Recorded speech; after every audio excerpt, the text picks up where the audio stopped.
Welcome to Donmar TV News Channel. Kamakailan po naglabas ng statement si Sinas patungkol po dito kay Sergeant Nuesca. Alam nyo mainit na issue ito. Galit na galit ang tao.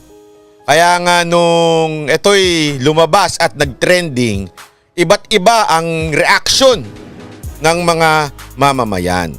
Pero syempre, hindi mawawala ang mga propagandista ng mga komunista. Syempre, ang ginawa nila, ipinackage nila. Ano ibig sabihin ng ipinackage? Kasalanan ng isang pulis, kasalanan ng buong ahensya. So, malupit talaga. Sa katunayan, hindi nga lang PNP ang sinisisi nila. Maging si Pangulong Duterte at ang buong gobyerno ni Pangulong Duterte. Kaya lang, wala naman hong naniwala sa kanila.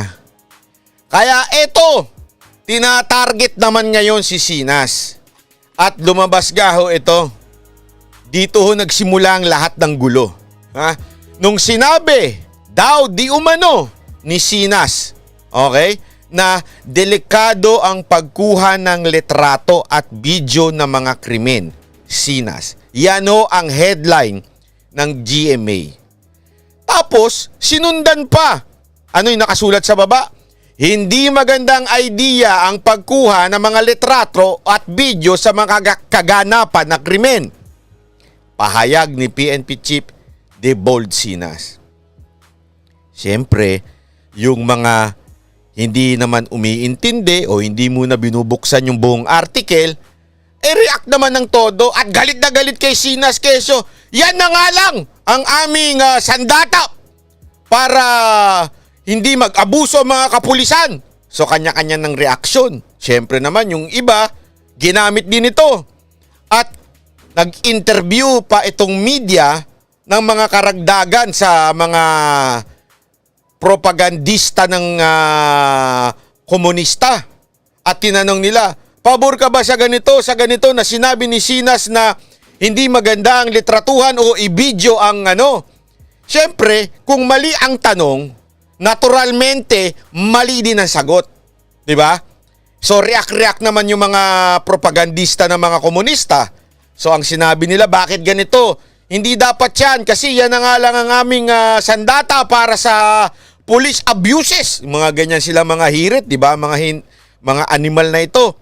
Pero pag tiningnan mo naman, okay, ang article, totoo bang sinabi ni Sinas na huwag mag-video? Totoo bang sinabi niya dinidiscourage niya na mag-video ang mga tao? Basahin natin. Minsan ko kasi, madali lang naman ang solusyon sa buhay. Ano yun? Magbasa. Ang hirap po kasi sa ibang tao, react muna bago magbasa. Ganyan ka rin ba? Tingnan natin ha. Basahin ho natin itong buong article. Ayan o. During a press conference, okay, just sa paragraph 2,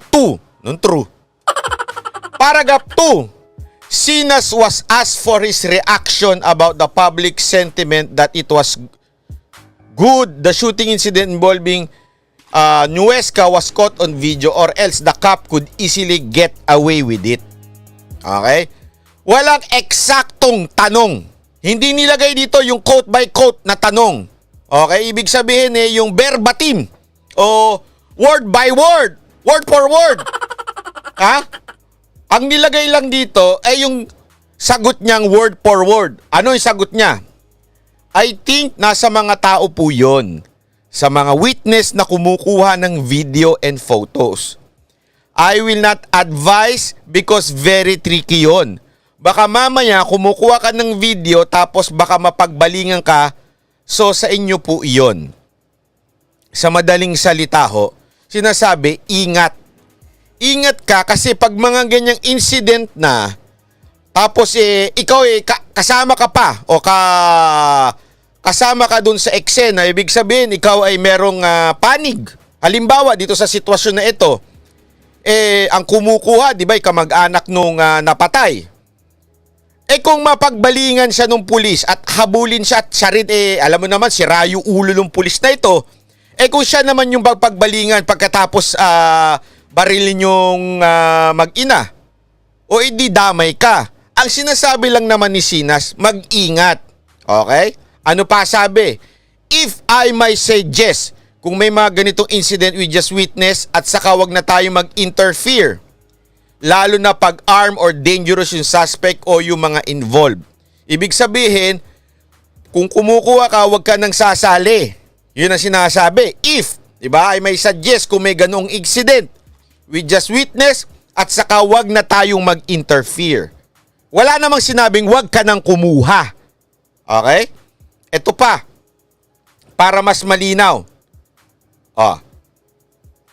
Ito instead of having it posted sa internet, baka makuwan pa, matamper pa. Show it officially to the investigator at mag-testify ka na ikaw ang kumuha. Ayan. Ito kasi yung hindi maintindihan ng iba.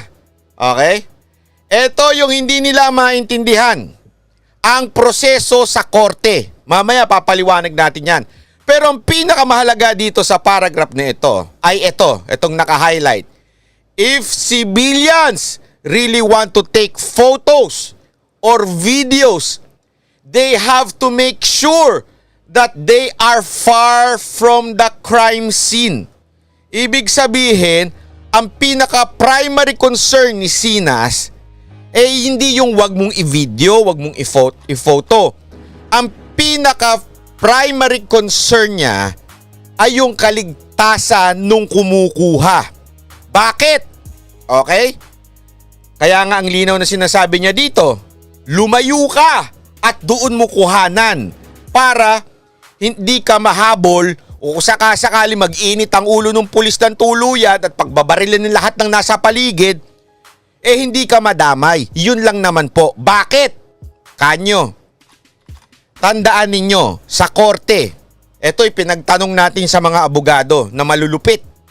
Sa korte ho, admissible ang video only if yung gumawa ng video o yung nagvi-video ay magwi-witness siya na totoo at nangyayari yung video niya.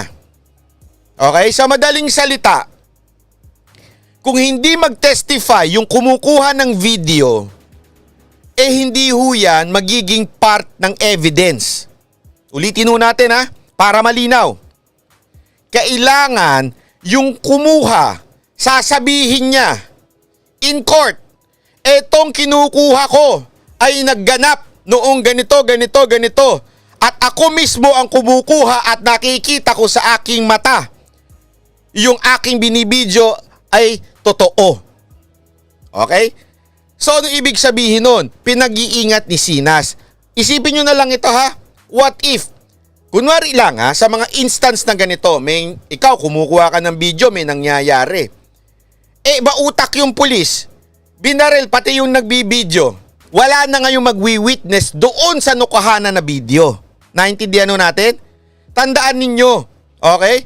Hanggang wala magwi-witness na kumuha siya dun sa video ay hindi po matatanggap yan as evidence. Yan ang paliwanag ng isang lawyer sa atin. Okay? Ito pa, dagdag para maintindihan lang natin. Panoorin natin itong balita. Kahapon sa pagdalaw rito ni PNP Chief Debod Sinas, sinabi niyang pinaplansya na niya Ayan. ang mga ihahaing ebidensya laban kay Ulitin Nuesca. po natin. Sandali lang. Okay? Pasok. PNP Chief Debod Sinas, sinabi niyang pinaplansya na niya ang mga ihahaing ebidensya laban kay Nuesca para tiyaking hindi na ito makakalabas ng kulungan. Ayon kay Sinas, dapat orihinal na kopya ng cellphone video ang maisumite nila sa korte bilang isa sa mga ebidensya. Pero hanggang ngayon, hindi pa raw ito isinusumite sa kanila. Pati raw ang ilang nakasaksi, nag-aalinlangan daw tumestigo. Kakausapin pa namin yung ibang witness doon sa video. No? Kasi yung sa video ay gagawa namin ng paraan na sana i-accept yun as an evidence. So pag na-accept yun as evidence, malakas talaga yung kaso against sa kay Police Staff Sergeant Jonel Nuesca. Okay. Tandaan ninyo ipapaalala ko lang sa inyo. 'Di ba marami ho sa inyo minsan nagtataka na minsan kitang-kita naman na ginagawa yung krimen.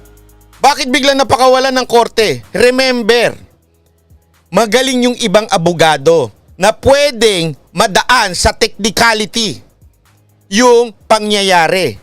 At pag yan nadaan sa technicality, walang choice yung korte kundi magdesisyon na pumabor doon sa suspect.